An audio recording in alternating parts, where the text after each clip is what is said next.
I was discriminated against my entire life because of my golden child sister. She now tried walking down the aisle at my wedding, and I finally got revenge. Ever since I could remember, my parents loved my sister more and treated her like a golden child. They didn't even try to be subtle about it because every time I accused her of stealing my clothes, they wouldn't believe me. But if she said that I took her toilet paper, I would get grounded. Even if there was undeniable proof, they'd still give her a lesser punishment and try to find a way to scold me in tandem. My birthday cake had to be a flavor she wanted, and my parents always denied, knowing I didn't like that type of cake. Our family vacations were always to the places she wanted, even if it was an event that should be about me. My sister grew up spoiled and didn't like me, just used me as a punching bag. Initially, she would ignore me, but then things worsened as we became teenagers. My parents loved to boast about her achievements but never mentioned any issues, whereas with me, they loved to bring out any flaws of mine constantly as teasing material. In high school, she had no friends, and I wasn't surprised.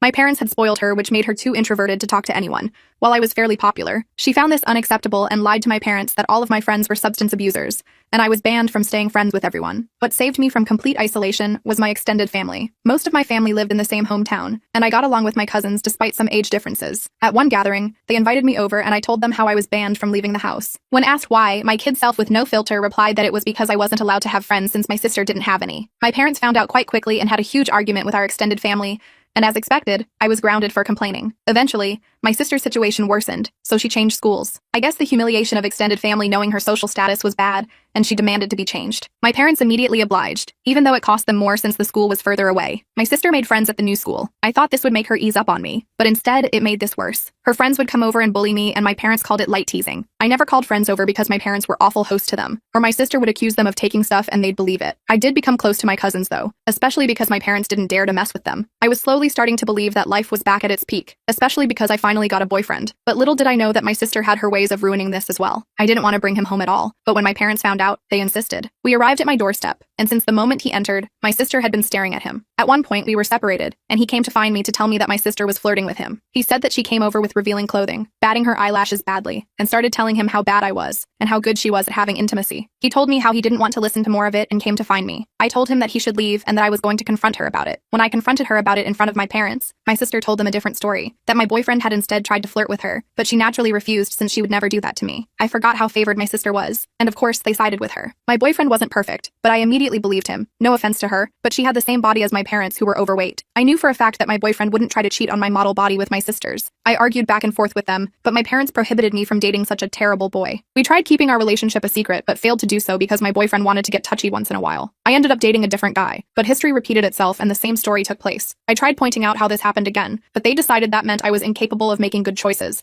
and kept picking bad boyfriends. My new boyfriend was traumatized from this experience, so he broke up with me. Thanks to my sister, I was named the high school sleut and failed to get into new relationships. The tables turned, and for once in her life, my sister brought her first boyfriend home. Since the first second that boy entered the house, he was flooded with stories about my sister. After 2 hours of boring stories about my sister, I could tell that my sister's boyfriend was excited to leave. As soon as he left, my parents aimed toward me and asked, why couldn't I be like my sister and find myself someone like that? Their relationship lasted 3 days because that poor guy couldn't carry that much weight on his shoulders, both physically and metaphorically. Years passed and things remained the same. I was confident that this was the worst things could get, but little did I know that my parents and sisters had a worse in store for me. My sister finally graduated from high school, and you would think she became more mature for college, but she was still the same. She got accepted into college but had no scholarship that could decrease the financial burden. Her grades were bad in school, since whenever she got a B, we would all celebrate. If she got an A, which was once in a lifetime, my parents would invite all of our families just to celebrate this. My parents naturally made a lot of fanfare and told her they'd pay for everything. I thought her college departure would be the best thing to happen to me, but turned out that it was the beginning of very stressful years for me. Eventually, my mom came to talk to me about my upcoming high school graduation. She told me since they were paying for my sister's college,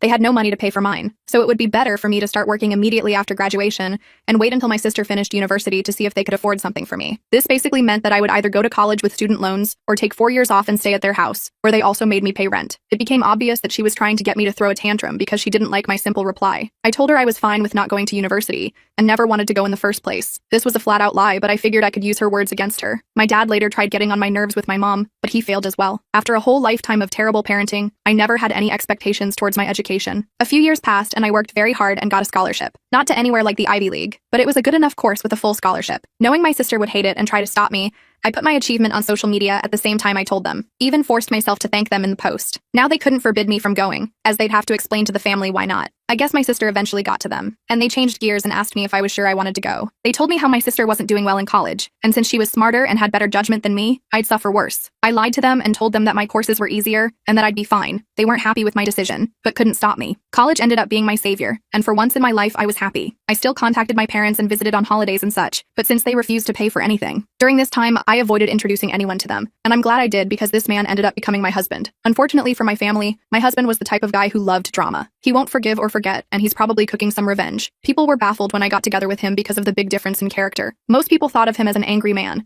but he was the biggest sweetheart if you treated him with respect. When we discussed marriage, we decided we didn't care much about the ceremony due to our budget, as we'd rather spend it on our honeymoon. We sent out the engagement announcement and the save the date for a few months later. My parents didn't have the slightest clue and naturally demanded they meet my man. I wanted to grow a spine and refuse, but was having a hard time. The distance had made me think maybe my parents weren't so bad. Well, my husband looked like I canceled Christmas when I told him I would at least ensure they were never alone with him. He had been getting ready for this because he knew what to wait for. He even bought a high-quality recorder he could hide in a pocket to record it all. He was stoked, thinking of all the ways he could refuse my sister's advances, insult her, and then spread the recording of her attempts to my family. I refused to go with him, so he went alone and excited to meet them. When he came back an hour later, he had the most euphoric look on his face. Before I could say anything, he started shouting, "Babe, you won't believe the awful thing they wanted. We have so many opportunities to F them over." I was confused and wanted to hear the recording, but he told me it was better to listen to him first, or else I'd misunderstand him. As I was listening to his story, I realized I made the best decision of my life by choosing this man as my husband. My husband was the best thing that had happened to me, and I was glad that there was someone who would finally step up for me. He went over to my parents' house to meet them, and when he came back, he told me how many opportunities we had to F them over. I asked him to tell me what he meant, and he began telling me what had happened. My parents weren't necessarily happy with my husband because of his aggressive character,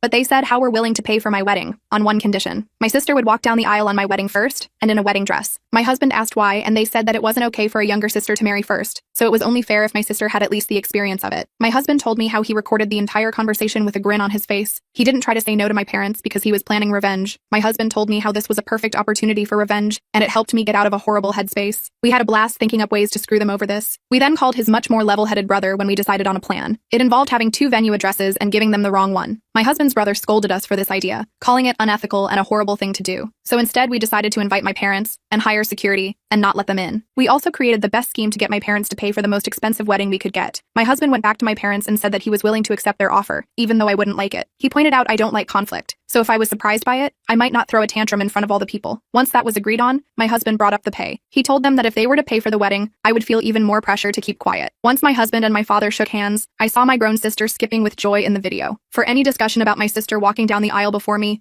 he'd go over to their house to talk, and so began the months of deception. My parents and sister thought they were tricking me, and my husband and I were milking them. We decided that my husband and sister would go over the food and decoration options, and every time my husband would point out the cheapest option available, he would then sigh and say, "It's a pity we don't want to abuse my parents' goodwill so we wouldn't get the best options." My sister thought she was going to be a big part of our wedding, so she demanded that my parents pay for the best. My parents would then tell my husband not to worry, and they'd pay for the most expensive. We did the same thing for the photographers, DJ, and many more unnecessary things. Throughout this entire process, my sister tried flirting with my husband because she had the illusion that she was marrying my husband. My husband acted conflicted and made sure to keep a safe distance from them. My husband told me how he enjoyed the whole tricking them more than planning our actual wedding. We were sitting and reflecting on how we just turned our low-budget wedding into the most extravagant possible. A few days had passed and it was finally our wedding day. My husband and I were more excited about tricking my parents than the wedding itself, but I never imagined that things would go better than expected. Our wedding was planned to perfection, and our revenge was waiting to be executed. My husband and family had come up with what they thought was a perfect plan. They wanted my sister to arrive at the perfect time to walk down the aisle, so they would avoid talking to me. My husband and I made sure to keep our security hidden at first. As the guests and my parents arrived, all they could see was a woman with a list of names to check. Only after my parents arrived and sat down did we bring out security. We told him to not allow anyone my sister in and even agreed to pay a handsome tip if he didn't reveal we told him that. A few minutes later, my parents got a text message from my sister which said that my sister was 5 minutes away. My dad stood up and made some gestures with his head, and soon enough my bridesmaids were following him. After they all went down and took their places, my dad stood up at the entrance as if waiting for me. A friend of mine in on the plan texted me and told me to get ready. As soon as my dad took his position, the bridal song started playing. The doors opened and I walked in. My dad looked shocked when he realized that it was me instead of her golden child. He tried looking at the venue entrance to spot my sister, but she was nowhere to be seen. At this point, he was supposed to walk me down the aisle, but he didn't. He got a phone call from someone and made it as an excuse to leave and mumbled, "Something came up." There were gasps and confusion all around. The friend in on it loudly asked what happened. I lied and in a teary voice said he told me. It wasn't supposed to be me there. The friend then loudly went, "What did he mean by it shouldn't be you?" so that as many people as possible could hear and spread it. My husband's dad quickly ran over and took my arm. I walked down the aisle to whispers as people people discussed what happened. My husband and I deserved an Oscar because of how well we wept fake tears. My parents never came back and they missed my marriage. No one dared to tell me what was happening, but someone told me. He whispered in my ear that he had to go to the bathroom or else he would burst out laughing. Our plan had worked. I was told that my sister did arrive in a wedding dress. The security refused to let her in until my dad went there and tried threatening him with police, claiming he never heard of him. The security had no problem with the police coming because he was hired by us. At that point, my dad realized by then it'd be too late and tried to demand he let my sister in. My dad went after my husband and he pretended to be confused. He denied having ever agreed to something so ridiculous with my parents in front of everyone else. When they insisted he did, he demanded proof, and of course they couldn't find any. My sister was crying and apparently sat on the floor kicking her legs like a kid. My dad looked like he'd beat my husband, but security and other people held him back. The venue had cameras, but they refused to show me the recording of my dad punching my husband. But some people took videos and even uploaded them online. Watching my parents and sister get ripped apart by any and everyone who came out to check the drama was delicious. After years and years of being accused of stuff and not believed, to watch them have a taste was one of the best wedding gifts. My mother was crying, my dad kept changing from purple to white, and my sister was still on the floor crying and screaming. They kept insisting that my husband was in on it, but people kept asking why would my husband agree, why was there no proof, and why they wanted my sister to do this to my wedding. They were told to leave and had no choice but to do so. My dad apparently had to drag my sister up as she refused to leave the ground. Their taxi arrived, and before my dad got in, he said, "You guys are going to pay me back every penny." We were glad that he was gone and all of us went back to enjoying our marriage.